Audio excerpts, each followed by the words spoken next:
Hey guys, welcome back to Let's Play Football Manager 2016, and this is the game against Liverpool. We've been looking forward to this one, should be good. We're 5 points behind Bayern Munich now, who are top of the table currently, 8 wins and just 1 defeat. Still can't believe it, Arsenal in second. And I mentioned in the last video, but as you can see now, the top 5, just the slightest hint of a gap opening up. There's a 4-point gap at the moment between us and Chelsea in 6th there, and obviously Real Madrid as well. Hopefully we can make that a little bit bigger. Liverpool down in 11th. Personally, as I said, I think that's where they... Sounds about right for them, yeah, that's where they should be. Obviously, if they win and if results go that way, they could easily shoot up the table. But we're at home. I think we have a good home record. I'll just double check that. In fact, that is almost always the case with me. It's always been the case. Having a good home record, but away is not great. Yeah, we're actually second. Just 1 defeat at home, and it's not coming up with what, but Bayern Munich haven't lost, neither of Madrid, Manchester United. I can't actually think who that defeat was with now, at home. Let's see. Oh, Juventus, that's right, yeah, I remember it. Okay, so this is the team we're going to be playing. Dani Alves is injured, as you know. Jordi Alba is suspended. He's picked up, I think, his 5th yellow card. So we've got Bartra, Piqué, Vermaelen, Adriano, Busquets, Mascherano, Messi, Iniesta, Neymar and Suarez. So everyone's back to normal up top, so hopefully this should be a good game, and at the very least a bit of a thumping. Whereas Liverpool, who have always been a bit overrated on Football Manager, we all know that. Even as a fan, I'll admit that they've always had players who are just they're just way better, almost always way better than they actually are in real life. I mean, I think Sturridge and Firmino and so on, of course, will be about right, be about the same. I mean, you've got to fancy yourself against Jose Enrique, for goodness sake, and yeah, I think that just sums it up, really. Jose Enrique on left back. Our favourites here, so go out and give the fans a performance. There we go, some players gaining in confidence. So Andres Iniesta now back after a 4-week layoff. He is obviously not back to full match sharpness yet, so I might have to take him off in the second half. If we have a nice comfortable lead, then I most certainly will. If not, then I might be forced to keep him on. Once again, my assistant manager is talking out of his backside by telling us we should play more direct. I just don't get it personally. I think he's talking rubbish. Anyway, here come Liverpool. Daniel Sturridge, he's in good form, Sturridge, and that is a very good save by Claudio Bravo. He scored 2 against... In fact, no, he scored a hat-trick the other day against Benfica. And, well, he's on his day, in my opinion, he's one of the best in the world. I know some people might disagree with that, but when he is fit and fighting and in good form, there really aren't too many better. Of course, the 3 that are playing at the moment are, but then again, you could say that about every player, possibly ever.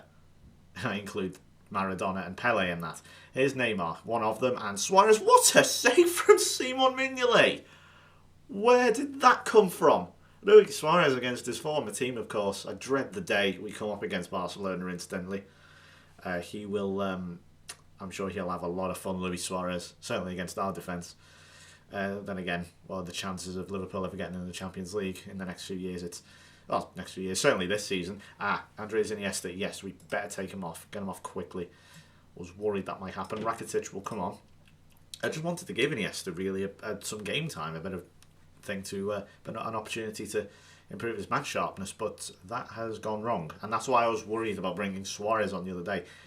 And okay, that's it. I'm going to bring forward here extended highlights, because this is now getting silly. The one highlight in that half. Keep going out there and you can still win. Let's see what happens.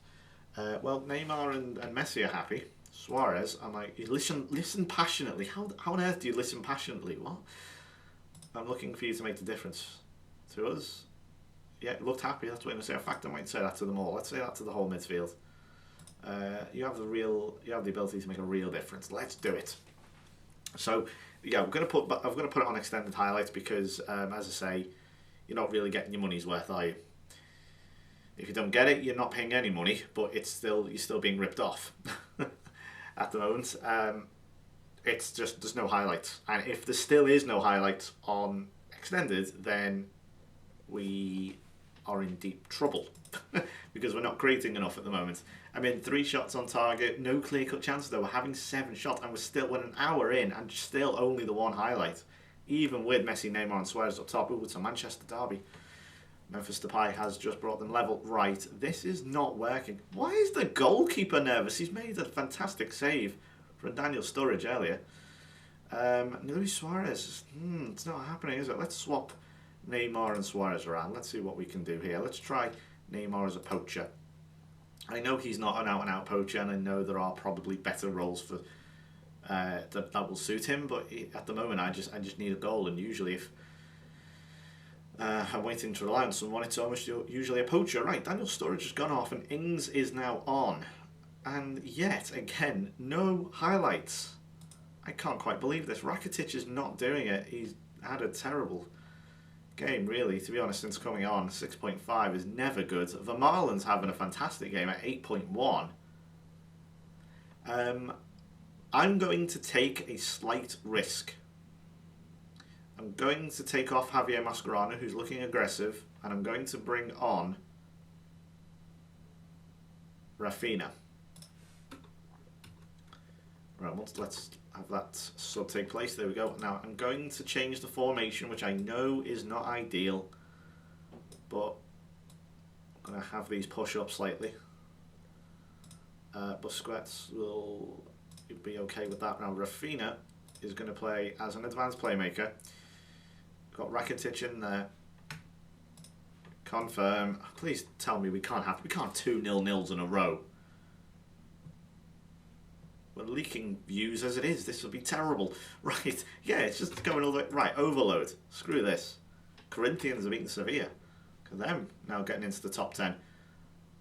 It's just not happening. What is going on? Demand more. This isn't not happening. Roll. Chance. There's a chance. Rakitic whips it in. Skirtle gets it away, I think. Here's Bartra once again. Attack possible. Enrique has I do not believe for a second that Jose Enrique has had Lionel Messi in his back pocket. That I refuse to believe. Here's Rakitic, and that's a terrible ball. And well, there was a highlight, but quite frankly, its worth is lost on me. That was such a pointless highlight, and that is a second consecutive 0-0. Thomas Vermaelen had a fantastic game, but everyone else was pants. Goalkeeper, actually, and Bartra was good as well. Actually, yeah, the defence was good, but well, this is becoming a bit of a concern now. We haven't scored in a couple of games. We're not losing, at least, but you know, you don't really want to be losing your scoring touch and then have to play Bayern Munich. Injuries Iniesta 2 to 3 days. That's fine. Right, Sevilla have sacked Unai Emery, who is that's a weird one because he is often touted as one of the better managers on the whole game. That is very strange. Also, actually, before I forget, we will be playing in the Club World Cup. Why? I don't know, but hey, I guess the guy didn't remove it. Or, you know, take Barcelona out of it. But we're going to be playing in that. If you guys want to see that, let me know. If not, just I'll skip over it because, let's be honest, who hasn't seen a Club World Cup? We've all done it. It's not like we're breaking any new ground. So, yeah, this is how the table looks now. So we are 5 points behind Bayern. How did they get on? Let's see, Arsenal beat Milan, Corinthians beat Sevilla, Porto beat Benfica. There's some derbies going on here. So PSG held Bayern, and Madrid beat Chelsea. There's a battle of the two underachievers there with Atletico Juventus. Valencia, I can't believe how well they're doing. They're right behind us now, Valencia, so that gap has indeed closed. The gap I mentioned at the start of the video has closed now. And Valencia are only 3 points behind us. We have stalled a wee bit. Right, if we can beat Bayern Munich, we will be right in that title race. If not, then you'd have to be quite concerned. 5 points is not insurmountable by any means. However, it is Bayern Munich we're talking about. All I'm saying. Anyway, that is going to do it from me. Thank you very much for watching. If you enjoyed the video, please leave a like, and I will see you for the Bayern Munich game as Pep takes on his old club. Oh God, pray for me. See you then. Bye bye.